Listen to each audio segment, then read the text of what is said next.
Hey, good day and good evening, everyone. How was your first day? I hope you had just awesome day, and it's really nice to see you all here. Unusual because it's Thursday today, and this is our second IVF webinars this week, as we have a European Fertility Week. So this is probably the best way to celebrate it.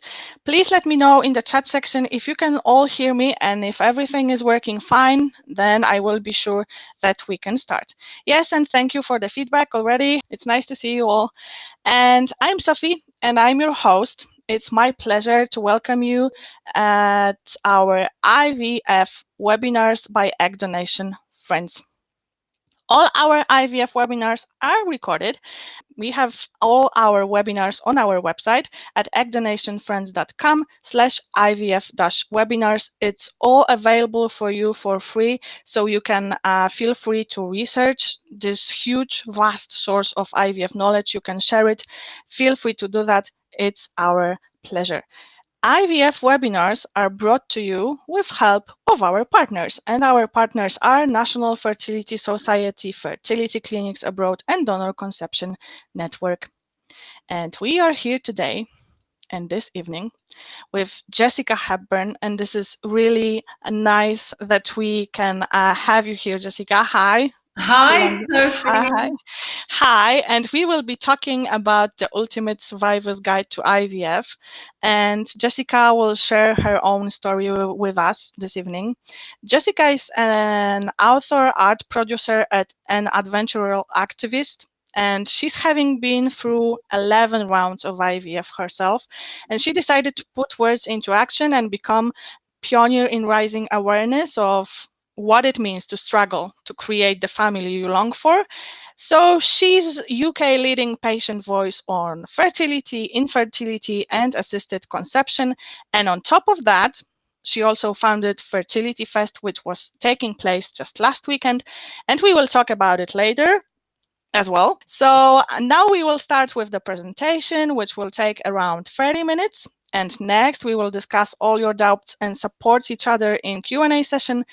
And I think we can start this inspiring evening. So Jessica, over to you. If you are ready, we can start. Absolutely. Thank you, Sophie. Thank you. I love the fact that wherever we are in the world, we can be here together. So yes, this session is called the Ultimate Survivor's Guide to IVF. And my aim is to provide everyone that's listening with 5 top tips for surviving the IVF process. I can't see who's out there, but one of the things I'm wondering is how many people out there have been through 1 round of IVF or about to embark on their first round of IVF. How many have been between 2 or 3, and how many people have been over 3 rounds? And that is certainly me. My name is Jessica Hepburn, as Sophie said, and I did have another life before I became a fertility patient. But then I became a fertility patient, and it changed my life. And although it's the hardest thing I've ever been through, I can also genuinely say it's one of the best things that has ever happened to me. And I really hope, whoever you are that's listening, it can be for you too, whatever the outcome. Because this science works. It definitely works. Over 6 million babies have been born as a result. But it doesn't work every time for everyone. So you may have to prepare yourself for the biggest physical, financial, and emotional journey of your life. And you've got to be ready to survive it. So my first tip is this. Using the technology, do your research. Whatever reason you're considering embarking on fertility treatment, you might be part of a heterosexual couple experiencing infertility, or maybe you're someone with no fertility problems, such a woman or a man considering solo parenthood, or maybe you're part of a same-sex couple. You need to do your research and look at all your options and decide what is right for you. This means finding out how you can get yourself in the best physical and mental health for what is going to be ahead. It means deciding on a clinic, whether you're going to go in your home country or abroad, and understanding how different countries approach this treatment, because the ethics of it are very different in different places. And it's about getting a diagnosis of what treatment you need and why, and making sure you understand all the implications of that treatment on your body and on your future child, because it's easy to forget the children in our desperate pursuit of parenthood. And remember, they're not asking to be born. This is about us, and you need to consider their feelings too. I know that when you know that you're going to need or embark on fertility treatment, it can feel like time is running out and you want to get on with it. But I cannot emphasize enough the importance of doing your research. Now, I know people might be listening in from all over the world, but if you are in the UK, as I am, I definitely recommend looking at a few resources, such as the HFEA's website. The HFEA is the UK's regulator of fertility treatment, and their site offers a really good background to fertility problems, treatment, including all those much talked about add-on treatments, from pre-genetic screening to reproductive immunology, from womb scratching to embryo glue. And they also have a facility for looking at and comparing UK fertility clinics by success rates and patient reviews. I'd also recommend going to something like the Fertility Show, which has actually just happened in London, which is the UK's largest patient trade fair. And finally, wherever you are in the world, then check out something like Natalie Silverman's podcast, which is called the Fertility Podcast, or the Big Fat Negative Girls. There are hundreds of episodes in which these amazing women have interviewed some of the best names in this business. Don't rush this research process. You are probably about to spend a huge amount of money and go through something that will affect the rest of your life. So a few good months spent researching and thinking about your options is time well spent. So a bit of backstory about me. I was 34 when I first started trying for a baby. I thought it was the perfect age. I'd done everything that women of my generation had been told to do. I'd gone to university, climbed the career ladder, been picky about choosing a partner. And maybe it would have been perfect if everything went to plan. But we threw away the contraception, and after a year, nothing had happened. And that was when we made our first foray to a fertility clinic without doing much research. And we were diagnosed with unexplained infertility, which, let's face it, is a terrible diagnosis because it isn't one. And that's why I want to give you my second tip. I've mentioned it already, but it is this: seek a diagnosis. If you are having a problem conceiving, do your best to get a diagnosis if you possibly can. This might seem a really simplistic thing to say, but it's so much easier to fix a problem if you know what the problem is you're trying to fix. And in my opinion, the best medical professionals, they're like detectives, and they'll take time to really understand you and your partner's history and design a treatment protocol that is tailor-made for you. IVF is ubiquitous now, but it isn't a diagnosis. You may not even need it. Or maybe the truth is, if you do the research and get a diagnosis, your eggs are just too old, and it would be worth thinking about donor eggs. And if people are offering you those costly add-on treatments that I mentioned earlier, ask them why.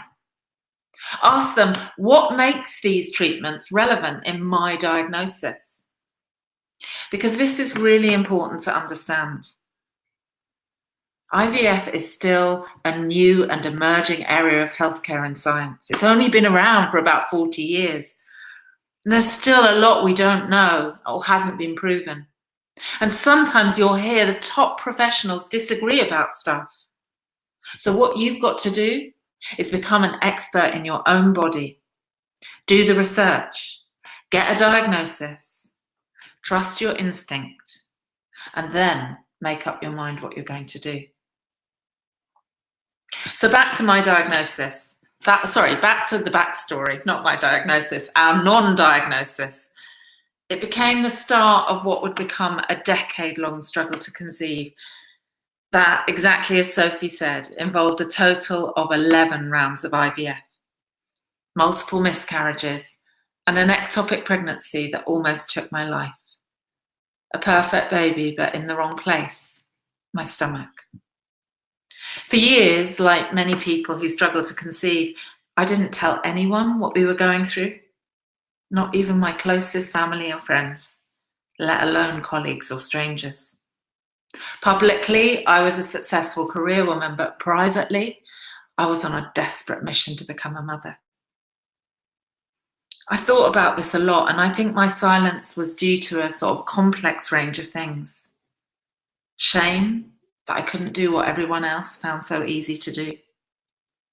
Hope that next month the nightmare was going to be over and I'd be able to join the mummy club too. And perhaps also concern that after women had fought for so long to be seen as more than wives and mothers, that it was somehow a betrayal to admit that my brilliant career, and it was a great career, just wasn't enough. In fact, my deepest fear was that I could never be happy if I couldn't become a mother. Which is why I come to top tip number 3. Get some emotional support. Listen, infertility is shit. If you're on this roller coaster, you know that, I know that. I wish the world understood it better, and I'm trying to make sure they do. I call it the pain of never. And I want to now show you a short film with reading a passage that I recorded for Fertility Network UK to explain what the pain of never is.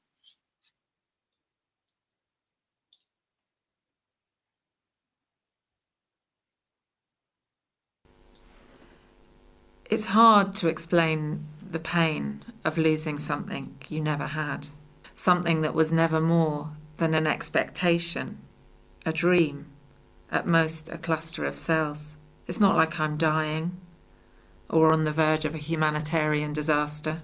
People don't need to start having sex because I can't have children.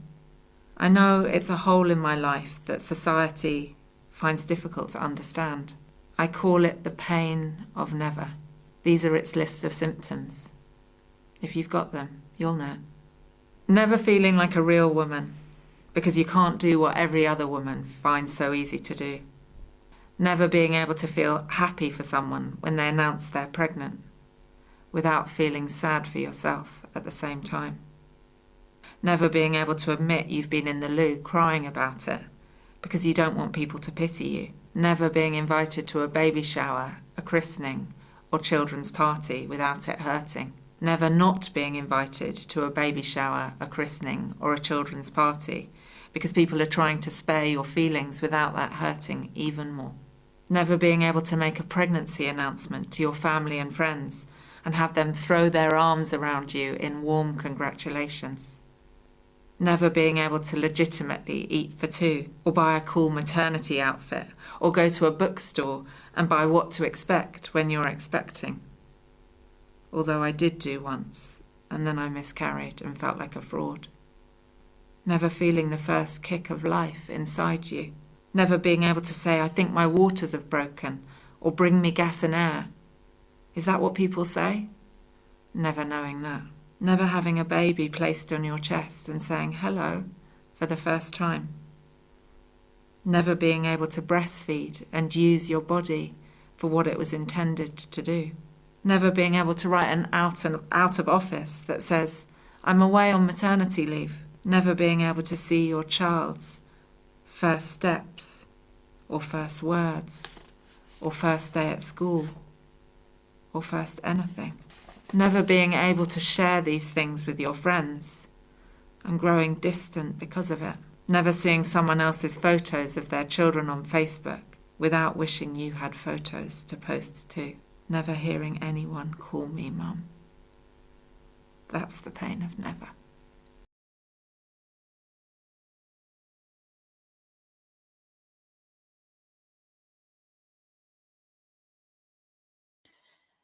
Jessica, turn on the microphone, please. No problem. Yes, thank you. Thank you for Sophie's little tip that I turned off the microphone. Infertility is brutal. It has a soul-destroying effect on your relationship with family, friends, colleagues, and your partner. It decimates your self-esteem and grips you in a fear for your future. The thing that drove me through so many cycles was quite simply the terror that if I couldn't be a mother, what would my life look like? Was it a life that I even wanted? People often focus on the physical aspects of fertility treatment, the drugs, the injections, egg collection. And it's true that injecting yourself for the first time, if you've never done it before, is a bit terrifying. But you do quickly get used to it, I promise you that. And you'll be shooting up in public toilets like some regular drug addict. But by far the worst part of treatment is not what's being done to your body. It's what's going on in your head. And that's if you're a man or a woman. Because although the majority of tests and treatment are still happening to women, she's only 50% of the psychological equation. And men hurt too. As I said at the beginning, IVF works. But the official statistics are that it only works on average 25% of cycles. So even if you get there in the end, most people have to prepare themselves to be on that roller coaster for a while. It's why NICE, the National Institute for Clinical Excellence, recommends that everyone should get 3 rounds of treatment because the cumulative success rates are better. And whilst you're in the hell of this roller coaster, it can be devastating. If you've got close friends and family that you can confide in and are supportive, that's great. But I reckon they're probably not going to be enough. But the good news is that there is now loads of emotional support out there. So find what feels good for you, whether it's support groups or online forums. There's a huge Instagram and Twitter community. And if you're a man, there's a Facebook group, especially for men. Think about one-on-one or couples counselling.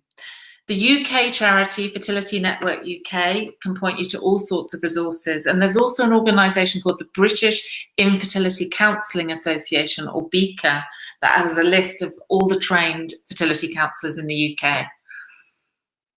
And you may find complementary therapies can be really helpful on the emotional front too. Things like acupuncture and reflexology, or massage, or mindfulness.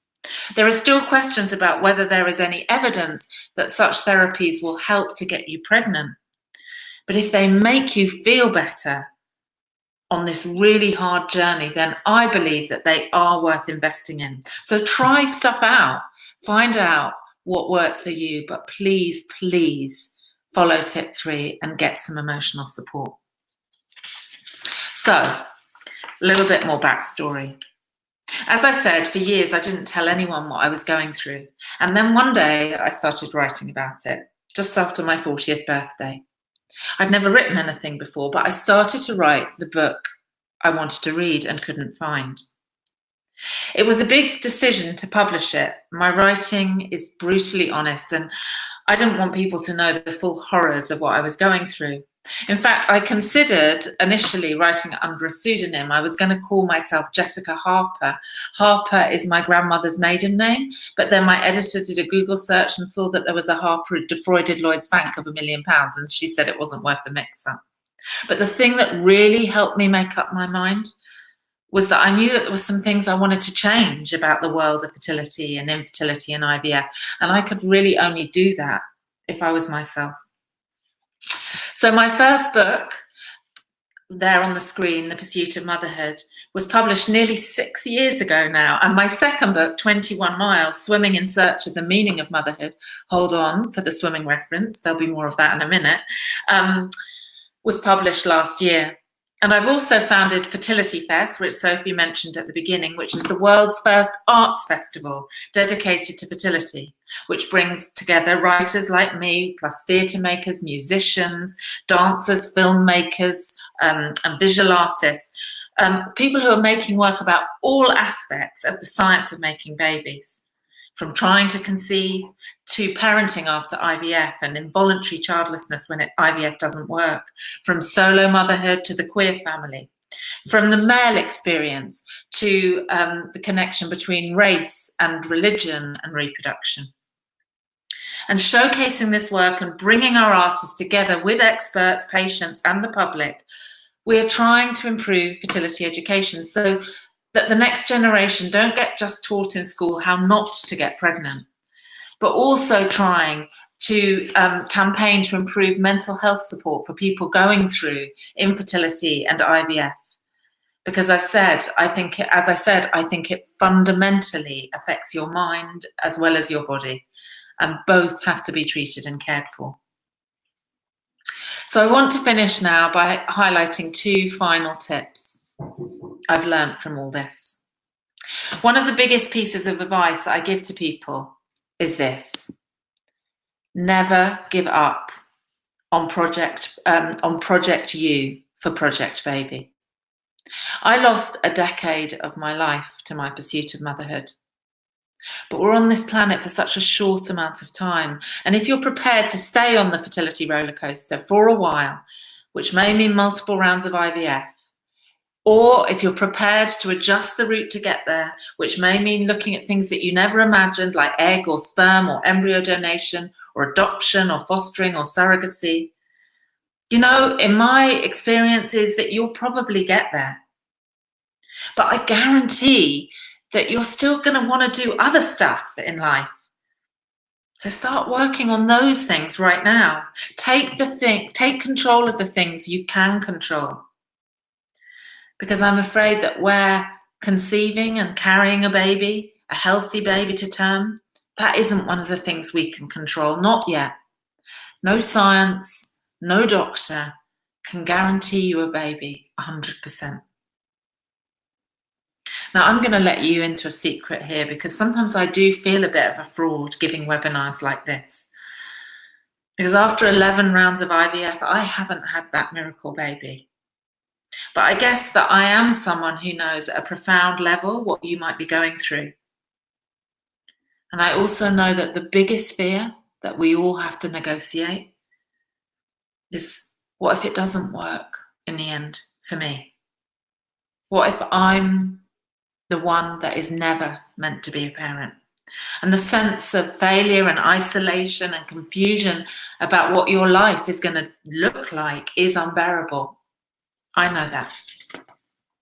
And that's why I want to finish by telling you about another huge Project Me quest I embarked on a few years ago, which is the central part of my second book, 21 Miles, which is the story of one woman, that's me, who met and ate with 21 famous women and then swam 21 miles to answer the question, well, does motherhood make you happy?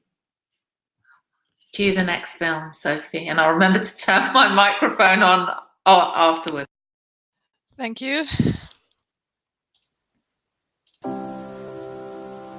21 miles, swimming in search of the meaning of motherhood. Does motherhood make you happy? This is the story of one woman who ate 21 meals with 21 women and swam 21 miles to find out. That one woman is me. After a decade of fertility treatment, 11 rounds of unsuccessful IVF, multiple miscarriages, and an ectopic pregnancy that almost took my life, I decided I needed to do something different, something big. So I decided I was going to swim the English Channel, the 21 miles from England to France. The thing is, I didn't really know what was involved. I wasn't a very good swimmer, hated exercise and the cold, and I had no idea that less people had swum the English Channel than had climbed Mount Everest. These are not the best credentials for a Channel swimmer. But there was something about the challenge that piqued my interest. channel swimmers get to eat a lot. As you're not allowed to wear a wetsuit, eating is the only way to keep out the cold. In all my years of the pursuit of motherhood, eating had become my one unadulterated pleasure.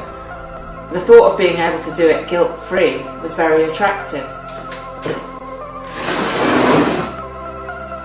Unlike the thought of me in a swimming costume. And then I had another thought. What if I were to write to 21 inspiring women and ask them to eat and meet with me to help me get fat, to swim the channel, and to answer the question, does motherhood make you happy? It would help my swim and also maybe help me to decide what to do next. Did I need to become a mother, or could I have a fulfilling life without children? And so I did. The response was overwhelming. From the UK's original superwoman who is said to have it all, to the one of the world's leading scientists who said that having a successful career is not compatible with having children, to a past pop sensation who had her first baby aged 56 and said that it had changed her life for the better, to an award-winning film director who said that having a child had been the worst thing that had happened to her, from one of the country's most celebrated chefs who has one biological child and one adopted child, and is now the new queen of Bake Off, to the divorce lawyer who knows that not even children can keep families together. And gradually, these conversations started to reveal fascinating and compelling truths. Whatever your attitude is to motherhood, this book is for you, because it's about life fulfillment and the solidarity of strangers. Whatever your attitude is to swimming, don't worry, I won't be asking you to get wet. And whatever your attitude is to happiness, this is a story about how often dreams don't come true, but sometimes, in a different way, they do. 21 miles, swimming in search of the meaning of motherhood.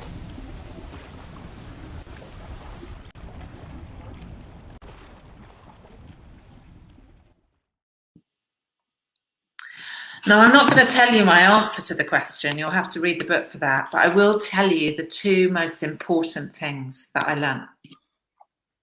Firstly, I learned that there are many ways to become a mother if you want to.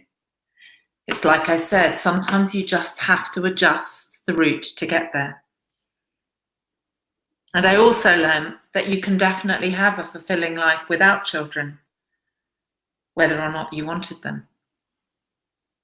But by far the biggest thing I learned from traveling through 21 miles is that everyone has sad stuff in their life. I actually think it's part of being human. And mine is that I wasn't able to make my own biological baby with the man I love. And I won't ever get over that or stop wishing it had been different. But it doesn't mean that there aren't other things I can do and have. So I now believe that whatever your sad thing is, that you've got to do your best to turn it into something good for you and other people. So I may not be a mother in the traditional sense of the word, but maybe I'm a mother in a different way. Like maybe I'm the verb of that word, mothering, even if I'm not the noun, mother. Through my writing and the festival and campaigning and giving talks like this, I'm hoping I'm helping other people create the families they dream of, so they don't have to go through what I went through. And hey, I'm not a mother, but I am a channel swimmer. And here I am, finishing the London Marathon in 2017, which I ran for Fertility Network UK. Let me tell you, I'm an even worse runner than I am a swimmer. And now I'm on a mountain mission. Next spring, 2020, I hope to break a world record and become the first woman to complete the iconic Pond to Peak Challenge, which is to swim the English Channel and climb Mount Everest, two of the most famous endurance journeys in the world, a feat currently only achieved by a handful of men. Not bad for a middle-aged woman who didn't even know what a crampon or a crevasse was a few years ago. And I use these challenges to raise awareness of the mental and physical struggle to conceive and go through IVF. So however hard this process is for you, and it could be the hardest thing you go through in your life, you have to make sure you create for yourself a happy ending. I sincerely hope that that's in the shape of a baby. But if it isn't in the shape of a baby, well, there are other shapes out there. Which brings me to my fifth and final tip. Live big and bravely. Big and bravely as you possibly can. Whatever your fertility story, however it ends. Because that's how you become an ultimate survivor of IVF. Thank you. That's it, Sophie. Yes, and thank you. It was huge and inspiring, and I have proofs, and I will show you. And you have what? I have proofs. Yeah, I have. Oh my. Yes, I have it, and I will show you in just a second. Yes. And yes, and you're awesome. No. Yes. April, thank you. In the meantime, I wanted, I told you that I will not interrupt you, although I felt like I wanted to interrupt you. But yeah, thank you for sharing all your story with us and the videos, which are like mind-blowing. And of course, I have also a comment on that. I can really relate to the video so much. This is the comment from our audience, so thank you one more time for that. At the beginning, you were also asking about, how many rounds of IVFs and how the story of our attendees is going. So I will as well show you some comments on that. Wow, 10 and a half IVFs. Yeah. But does that mean that person, Angela, hi, I'm assuming that means you're halfway through your current cycle, or a cycle got abandoned? Well, I'm sending you love and solidarity, because we're both at the extreme end of the spectrum. Yes, and we have actually no comment from Angela to know that, but we have also information about one round. From Kathy. I've had one round, no embryos, hoping for round 2 in the new year. But like what this is really, this is showing, and this is one of the things that I really want, to communicate to people, is that I think that there's a misconception, and it's nobody's fault, because somehow this has evolved, that IVF is a magic bullet and it will work first time. And the truth is, it often doesn't work first time, and that doesn't mean it won't work for you. I run Fertility Fest with an amazing woman called Gabby Vautier, and we always say we're the two sides of fertility treatment, and she had IVF twins after 4 rounds of treatment. But you do often have to be on this roller coaster for a while. And actually, at the fertility show this weekend, Fertility Fest was part of the fertility show. Dr. Taranisi is one of the sort of, most revered IVF doctors in the UK, certainly. He said this really interesting thing, which I sort of I concur with, which is, if one round is unsuccessful, what's really important is that something changes for the next round, and that's why you really need to do your research to find the right clinic, the right clinician that is, if something hasn't worked, you've got to adjust something the next time. So I hope, Kathy, with your round 2, that your doctor will be thinking, right, okay, so you had no embryos in round 1, right? What do we need to do? Do we need to change your drug dosage, or why have you got a diagnosis? You need to be asking those questions. Yes, Or and is there a sperm problem? Like, why no embryos? Why did none of them fertilize? You need to really, really understand that, and then another round of treatment where something is different, because there's no point, or certainly some IVF doctors will say, in doing everything the same again. yes, and in the meantime, we have also comment about 10.5 Oh, yeah. IVF, so we now know that this also maybe some problems like in Angela's case. Yeah. Yes, the half IVF was because the donor accidentally injected the trigger injection.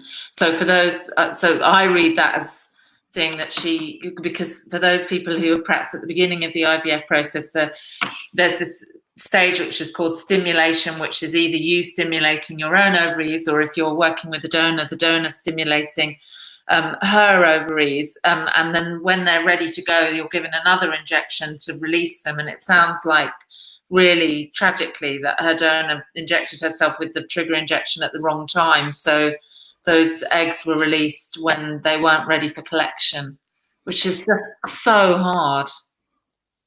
Yes, and you said about choosing the clinic and doctors, and we have actually something really related. My doctor has changed, and my new doctor is not support. But I'm going to have IVF treatment anyway. And I don't know, does it happen really often? But probably Yeah. yes. Oh, I mean, the thing is that, and I sort of alluded to this in the presentation, first of all, this is a new science, and, doctors have, traditionally, and they focus on trying to get your body pregnant. And they don't necessarily think about what you're going through, and that can be really hard. It can be hard because you're pumping yourself through hormones. It can just be hard because even before you get to the IVF clinic, the likelihood is for many people that they've already been on this journey for quite a long time. And I do think that things are changing. I think clinics are now realizing that they have to support patients better. They have to have a focus on mental health, but there's still a long way to go. And I think the key thing is that you feel, that you do have a good relationship with your doctor, that you're getting good clinical care, that if you feel like you really need emotional support. I mean, I think everybody needs it, but certainly often you sort of need it if you're on the roller coaster for a while. Your clinic should be signposting you to things, and if they're not, then, and you don't want to move clinics, then you have to go out and find it for yourself.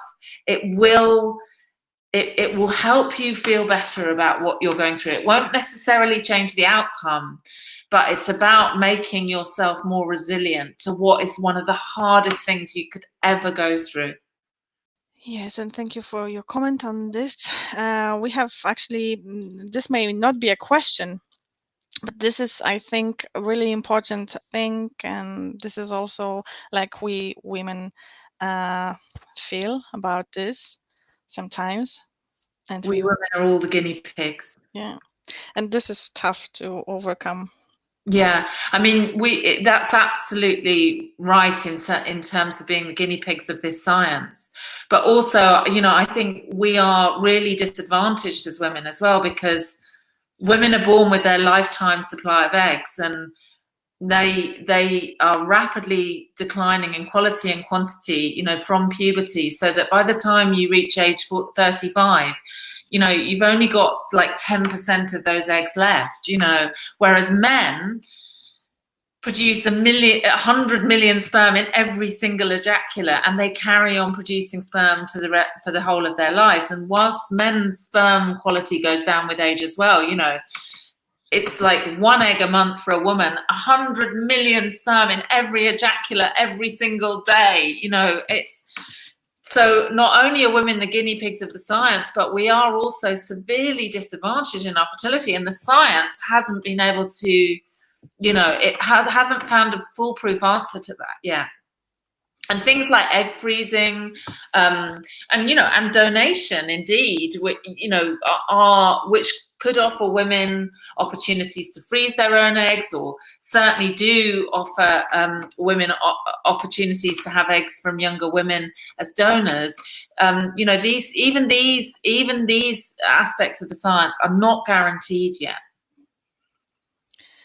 Yes, and thank you for your support on this matter as well. I have another comment from Angela. 8 rounds were with my own eggs, 3 miscarriages. 2 IVFs with donor eggs who gave 5 to 6 families twins, and she has 2 children of her own. Second donor had the same genetic carrier conditions with my husband, and the fourth donor gave herself the trigger injection instead of the Secretide. I've done this in 5 countries and now looking at guarantee refund clinics because can't afford to do this without a guarantee. Yeah, God, Angela, it sounds you've been through the mill, and you've absolutely done the right thing. You went through those rounds with your own eggs. It hasn't worked. You've moved on to donor eggs. Sounds like this has been unsuccessful as well. I don't dislike the money back guarantees. I actually think if you can be quite good. For those people who don't know, that actually you pay a much larger amount up front, but if you don't get successful generally after 3 rounds, and certainly this is if you're using donor eggs. There are sort of some financial packages with your own eggs, but you have to fulfill a lot of criteria. But I know in terms of age and how many times you've been through IVF before, but I know if you're using donor eggs that there are certainly certain clinics that will offer that to you. So that's great if you can find that and you can afford that, because it will at least give you some hope that even if it doesn't work, that you haven't lost all that money. But as you know, Angela, even donor eggs is not a guarantee. The percentages are much higher, but still no guarantees. And I know many women that have been through the same situation as you. And it's so hard because it's quite a big thing to make the decision to use donor eggs. And then when that doesn't work either, it's just so devastating. So my heart goes out to you, Angela. And thank you again for your opinion and expertise and advice and support. And we will now take, I think, also very important matter. And I have one question which we had received on our social media, and it's related to the next question which just came up. So I will display and ask both, and I think that you can comment together because they are very similar. The hardest thing is to say stop. We tried for so long and I'm just so tired, but something pushed me to keep on going. How to say enough? When can I stop? And how not to feel like doing a crime? I hope you know what I mean. The next one, when we should stop to do next round of IVF or change to surrogacy or donor. I had 6 IVF cycles and 11 transfers. Is it the time to say it's not working? IVF is not a solution for me. I was in 4 different clinics until now. These 2 comments. It resonates with my own experience so much. I can't tell you when to stop. You only know when you're ready to stop. And what I will say is that you will know when you're there, or you'll know when you feel like it's time to go down that alternative route that I talked about, whether that's donation or adoption or fostering. And there are the amazing other routes to parenthood. I think for me, after 11 rounds, I was 43 just before our 11th round of IVF, and we still didn't have a diagnosis. There was some suggestion maybe we had immune issues, but I just knew in my heart, I'm not sure that we're going to get a definitive diagnosis. And there's no 11, I've been through 11 rounds. I've tried everything, and whatever else is going on, age was such a massive factor at that point. And I think I went through, I mean, Joanna's talked about going through 4 different clinics. I went to half a dozen clinics. Did everything, all the complementary therapies, and I had a doctor in one of the clinics on my 10th round. I mean, I still did another round after that with another clinic, but I'll never forget her saying to me, Jessica, you know, we had grade A embryos from that round. I was sort of in my early 40s. She said, if you were coming to me for the first time, you know, and you got this quality and number of embryos, I'd say go again. But you're coming to me for the 10th time. Something is going on, and we don't know what it is yet. I mean, there'll be a reason. And as I say, other factors were coming in, like age, which is the biggest thing in fertility success rates. A woman's age is the most significant thing, and that was in the equation. So I can't answer for you, but I think take the advice. What is your doctor saying? What are you feeling in your heart? And I know it's really, really hard to move on to the life that you never imagined, but it doesn't mean that you can't become a parent in another way, or it doesn't mean that you can't have an incredible life. And people say to me, you know, like swimming the channel, which was the first challenge that I did, they said, you know, would you swap that for having a family? And I go, no, it doesn't mean that I don't wish that what had happened had been different and that I don't have the family, but would I swap this at other amazing experiences that I've had? No, of course I wouldn't, because they have been so fulfilling in my life. And you just have to find that alternative route to parenthood or alternative life, and it is there. And just remember what I said, we're here for such a short time. I know it's hard, but get up every day and say, how am I going to turn this sadness into something good today? How am I going to turn this wound into a gift? And you can. And thank you for these words, Jessica. Yeah. And as well, thank you everybody for discussion in the chat section, which is great that you support each other as well. I have the next question on the list, so I will publish that as time is flying. So just straight to the next one. What do you think about surrogacy? I think, you know, surrogacy is an amazing treatment. Obviously, it's primarily initially been used for women that cannot carry their own babies. It's now being used more and more by same-sex couples. I think that's the biggest growth area. It's still a relatively small treatment. I think in terms of whether surrogacy is right for you, Joanna, it's this thing about, and I can't do this for anyone out there, is about you can do this in collaboration with your doctor, and that is a diagnosis as to why you are not conceiving. You know, is it to do with the embryos you're creating? Is it to do with the implantation of those embryos in your uterus? And if you can work that out, and sometimes you won't have a definitive diagnosis, but you need to get as far as possible. Would surrogacy, certainly in terms of infertility, I mean, obviously with same-sex couples it's a different thing, because, you know, gay men have to get a womb to have a baby, but in terms of a heterosexual couples, you know, is surrogacy the right treatment for you? And you need to decide that with your doctor. But I think it's, you know, all this science is amazing. It's absolutely amazing. And I can see someone's asked down here about stem cell treatment for ovarian rejuvenation.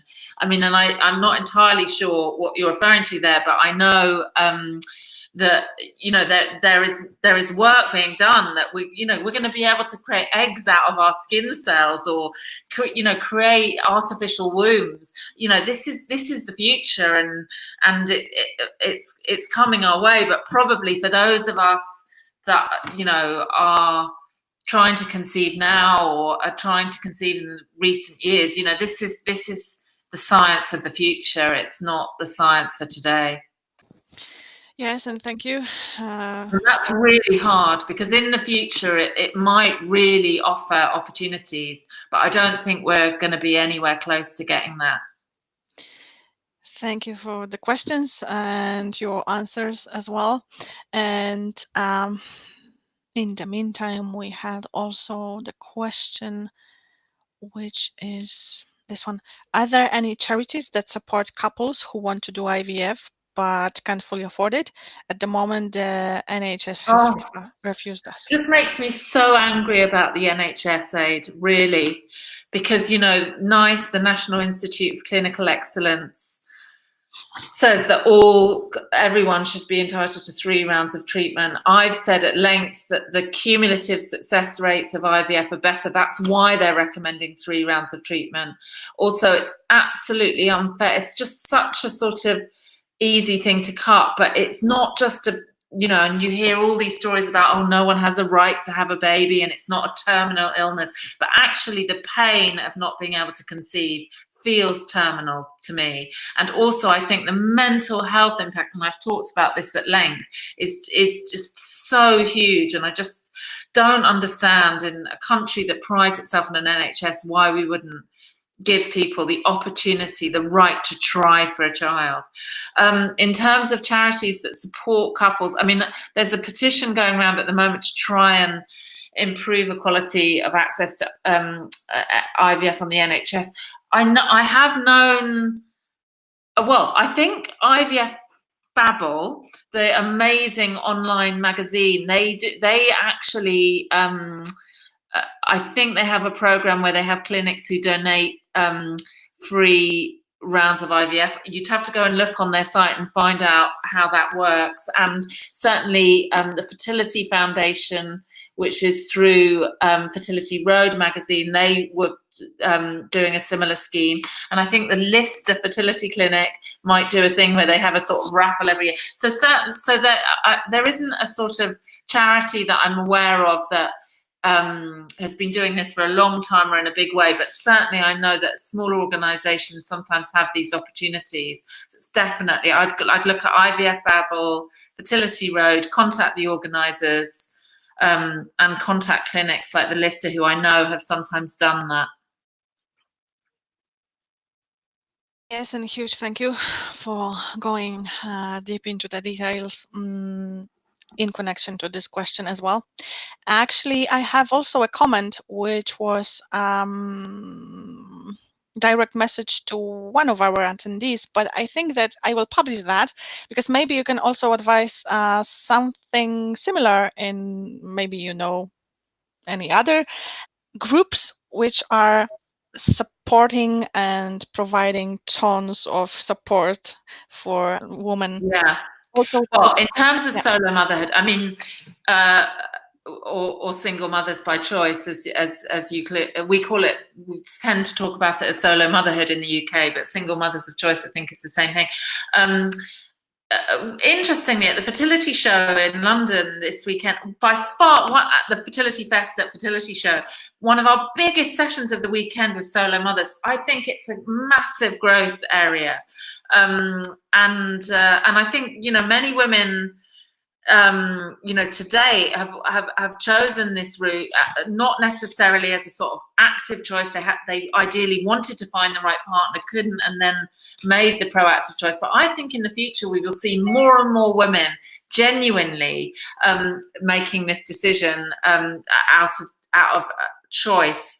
And we have a huge number of organisations that support women who are on that path. I mean, the Donor Conception Network is a huge one. There's also an organisation called Stalk and I, which is really growing, and a brilliant artist in our festival called Genevieve Roberts, who's just written a book about her story. She spoke at the Fertility Fest at the Fertility Show this weekend and was great. So I'd really, if you're someone who's considering that, I'd look at those resources. Thank you. And speaking of which, actually, yes, how was the Fertility Fest? Because you already mentioned the most interesting session, which was about solo motherhood, you said. Yeah, I mean, it was really well attended. We also had a brilliantly attended session with the actress and cook Lisa Faulkner, who's written a book which is about her sort of what when plan B is meant to be. So she went through IVF unsuccessfully, and then she ended up adopting her daughter, and it's about her journey to becoming a mother through adoption. And that was another session that was really, really well attended. We had 2 sessions on the male experience. We do always get less men coming to those sessions, but I think it's really growing more. Men hurt too, and women perhaps, I mean, this is a generalization, talk more easily talk about their feelings, but like men are really struggling with this too, and we really want to encourage men to know that they're not alone, and that this is, that however they're feeling is really understandable, because they often feel they have to be the strong ones and the supportive ones and the solution givers, but this is just hard on every aspect of a couple. And thank you for your answer as well. And actually, I would like to ask you, maybe you can tell us shortly, how did you come up with the idea of Fertility Fest? Well, I came up with it. I mean, I didn't mention this in the presentation, but I talked about my career. So for years, I ran a theatre in London. So I've always worked in the arts throughout my life, although I wasn't an artist myself until I wrote a book about my experiences of going through fertility treatment. And actually, when I did, and as I said, I wrote that book because I couldn't find the book I wanted to read. And I actually, joke that at the time I thought it was just me and the visual artist Frida Kahlo, who has made amazing work about her infertility and going through miscarriages. I thought we were just the 2 artists that had ever done work on this subject, which of course is rubbish. But also, when my book came out, I think because of my position sort of in the arts world, other artists started to contact me about work that they were doing. And that was where the sort of idea of like, well, what if we could bring all this work together? And as I said, I really wanted to change the world of fertility. I wanted this taboo subject to sort of be exploded and people to understand that this is a silent epidemic.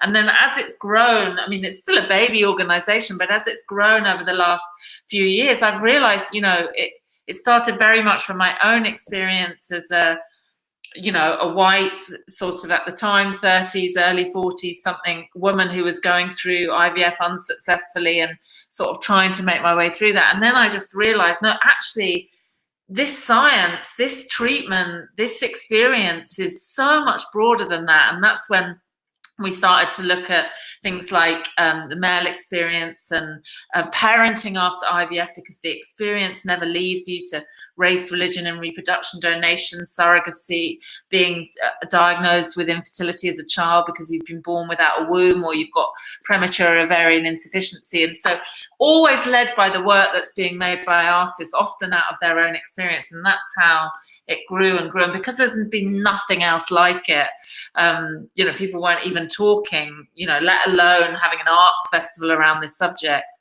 It's become huge, huge. I mean, like beyond our wildest expectations. Yes, and it is a great concept indeed. We will now come back to the questions, and actually the one question which was about charities and organization, we have the follow-up comment. I know about those organizations you mentioned, but the clinic offer it for people below 40 years. Yeah. I know, it's not fair. Yeah. We have also the question, which I don't know we will be able to provide an answer to, but I want IVF for the first time at 53-year-old with donor and sperm donor. Is it not going to work? No, it's not necessarily not going to work. I mean, I mentioned in my film about my 21 Miles story that one of the women that I interviewed had her first baby at 56, and that was the gift of an egg by a donor younger than her. So it absolutely is not the case that it won't work.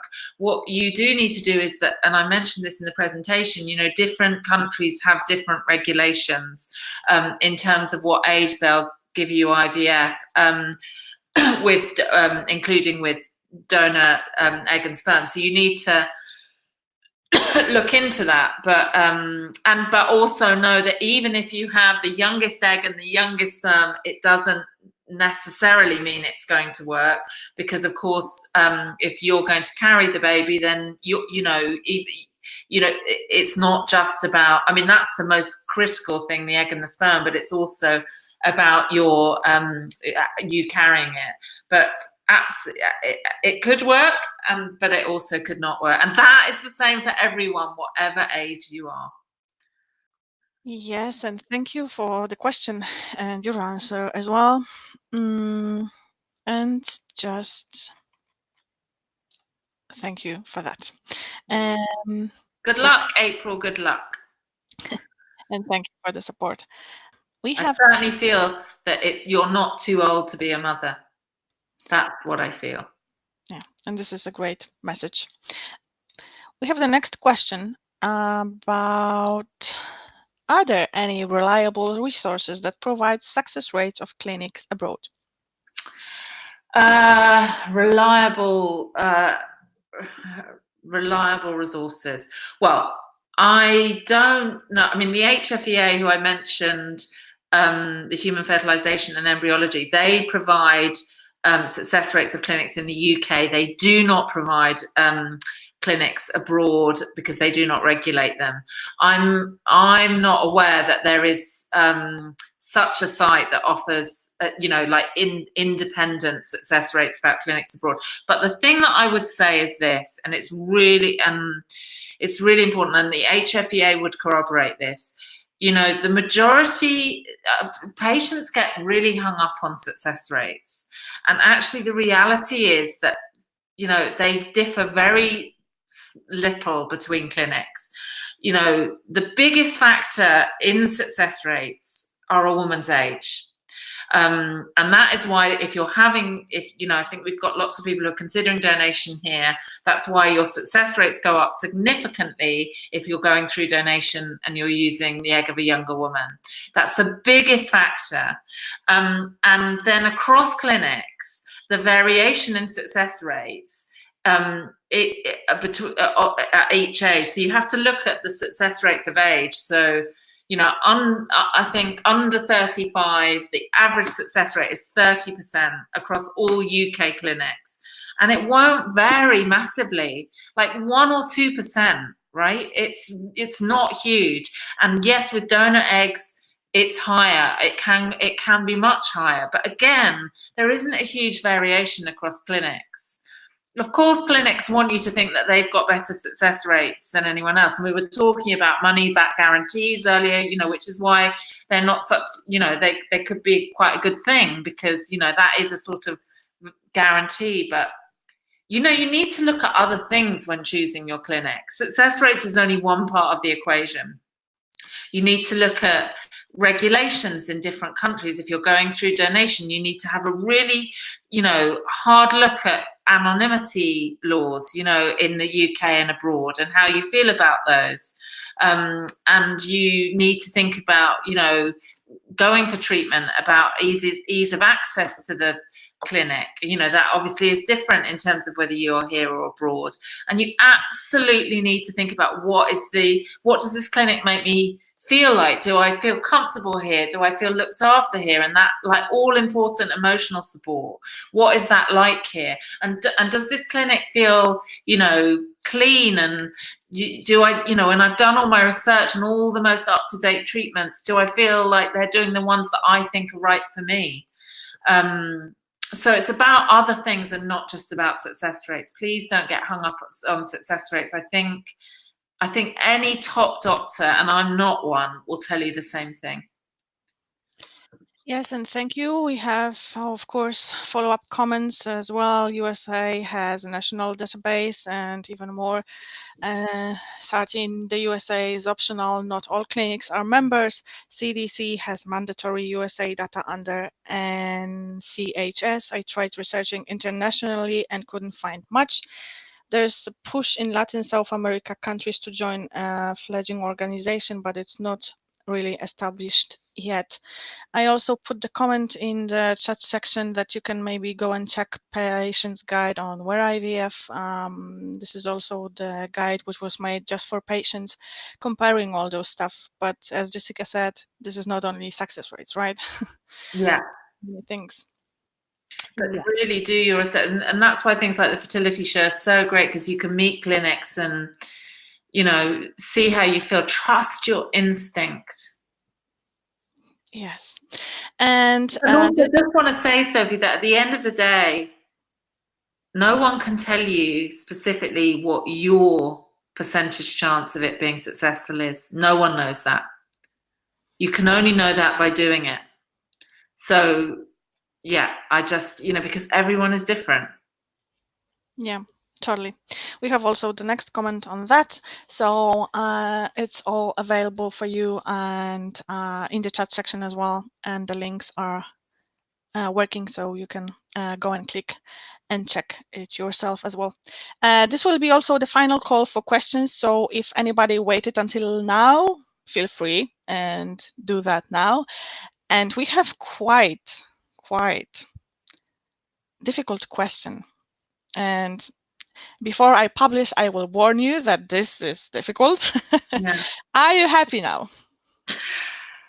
Or So, maybe this is easy question. Sorry with the no, you're right, Joanna. It is a hard question, and you know what I said in the presentation is what I feel, which is that I'm never getting over this. I'm never, you know, it's a sadness that I'm going to carry with me for the rest of my life. But that doesn't mean that I can't have, you know, other amazing experiences, happy experiences. And what I would say is that I'm probably like everybody, which is like some days I'm really happy. I mean, and some days I'm really not, you know. And just because I've had this one really hard life experience doesn't mean that I don't think I might have another one in 5 years' time that I have to contend with. But I am, as I mentioned, training to climb Everest at the moment. And after a really busy weekend at the fertility show, you know, helping people and, you know, having such amazing, you know, feedback as we got earlier, you know, from the presentation, you know, I got on a train and I went to the Lake District, and I was out on the hills climbing the mountain, and I felt so happy in that moment, you know, being in the outside with my pack on my back and, like, you know, being excited about what's going to happen over the next few months, what I'm working towards. In that moment, I was happy, but it doesn't mean that I'm happy every day. I don't think that's possible. And it also doesn't mean that I won't ever get over this sadness that I've been through. And I don't want to. I think Gary Barlow said that, actually. God, that come to my head about, you know, the stillbirth of his child. He doesn't ever want to get over that because he wants to always remember her. And I always want to remember my pain. It's me. That's the answer. And huge thank you for sharing your answer with us. And actually, this is maybe not a question, but maybe this is an idea for the next year. I am sorry I didn't go to London. Is there any chance that they can go and move around the country next year? Yeah, so we have tours. Can it be around the county so that people can go near their home? Yeah, so Fertility Fest, as part of the fertility show this year, was in Manchester and also in London. So and also we took the festival to Vienna as part of a huge fertility conference. We also took it to Sydney, which was amazing. So it is touring. We're also part of other events that happen, and I just say check out the Fertility Fest website. And the other thing that we're working on at the moment is, when you put on a live festival, it can only be experienced via, on a particular day by a certain number of people. So we're also trying to create a digital materials that can be accessed year round. So watch this space and just keep, sign up to our mailing list on fertilityfest.com. And thank you. And as I believe that you answered all the questions we had so far, I will show you some shout outs. Thanks, April. And yes. Thank you for the truth about IVF. I had no idea it was so hard. So when you're going through it and you're feeling this is hard, you have to know, April, that you're not alone. This is totally normal. It's so important that I want everyone to understand that. And you can do stuff to make it better by reaching out for support for other people and just knowing that whatever you're feeling is totally normal. And it does work. It does work, but it can take time and you might have to change your route. Yes, perfect. And thank you for your comment and interaction on a fly. I hope so. One more thank you. And we have also the comment, which was, I didn't want to interrupt you while you were presenting, but we had a comment just after the second video about 21 miles, and that was impressive. Oh, thanks, Frank. A boy! How exciting! Yeah, as you said, maybe men are a little smaller group, but anyway, yes. And two more comments. Actually, here you are. Thanks very much. You're brilliant. Love it when people call a spade a spade. As an Aussie, there seems to be so much pussyfooting around the subject. It's just so irritating and a waste of everyone's time. So, yes, and the comment from a boy, as you said, one more time, thank you, and you are welcome. Yes, and thank you, everybody, for being here with us. And it was a huge pleasure to have you all here, and it was evening, which I think will be remembered. So thank you one more time, especially you, Jessica, for your time, for your support, for sharing with us all your story and all your knowledge and experience. And if you want to make any final comment, if you want to add anything, you can do that now. I think I've said enough. Thank you so much for having me, Sophie. You've been a dream today, setting it all up. Lovely to work with. And thank you, everyone, for listening. It was the same for me. Huge pleasure to work with you and to listen to you. And you are really an inspiration. Yeah.